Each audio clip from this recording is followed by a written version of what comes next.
Welcome back, everybody. My name is Brandon Baker of Black Dog Barbecue, and today I'm going to walk you through the process of how to make a bone-in turkey breast using Charbroil's Big Easy Outdoor Air Fryer. Let's check it out. Cooking a bone-in turkey breast is one of my favorite ways to make turkey during the holiday season, and it's really for two reasons. Number one, it's versatile, so this is great if you want to cook more than one if you're cooking for a large group, or if it's just you and you're just making turkey for yourself. It's also a better option than going and buying a whole turkey. The second reason that I like it is because it's going to cook very evenly because it just is the breast. It's not the breast and the legs, and so this way you can really focus on just those breasts to make sure that you can cook it evenly throughout. And like I mentioned, today we're going to be cooking this using Charbroil's Big Easy Outdoor Air Fryer, which is great because number one, we're not going to be using any oils, which means no flare-ups. And then in addition to that, that means you've got your oven space for making all the sides and desserts. So what's great about cooking this way is you're going to be using infrared heat to cook the turkey, which is great because it's going to make a nice crispy skin while also keeping that meat very nice and juicy. Plus, because we're only going to be cooking the turkey breast, this is only going to take about an hour tops for this cook, whereas if I'm cooking a whole turkey, it's going to take significantly longer than that time. For the turkey itself, you can really break the prep down into three phases. Number one is going to be injection. Number two is going to be adding butter underneath the skin. And number three is going to be seasoning the turkey. Now, when you're injecting a turkey, you want to make sure that you're doing so in the thickest part of the meat.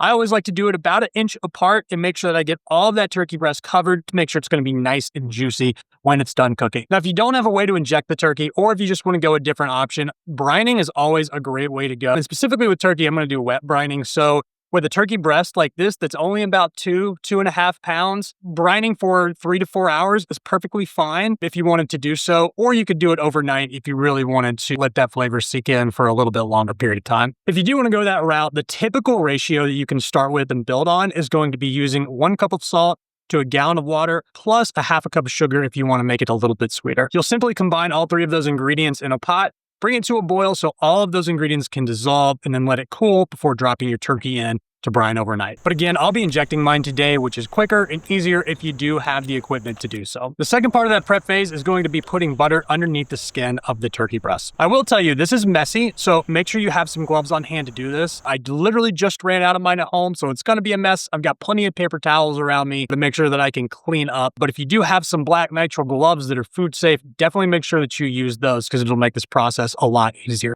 But you're simply going to be putting that butter underneath the skin of the turkey breast, and that's going to do 2 things for you. Number one, that's going to add flavor because fat does equal flavor. The other part of that is it's also going to help to brown the skin because that butter, as it melts, is going to help it crisp up and give it some great color during the cooking process. The last thing I'll be doing to get that turkey ready for the cooking process today is seasoning it up. You can go a lot of different ways with how you season a turkey. I prefer more of a Creole style rub, but the biggest thing that you want to make sure that you have is some sort of rub that's got salt in there because that's going to help draw out the moisture in the skin, which is going to help crisp it up. Besides that, it's just about flavor profile and what you like. So now that the turkey is prepped and ready to go, we're going to drop it in the Big Easy Outdoor Air Fryer.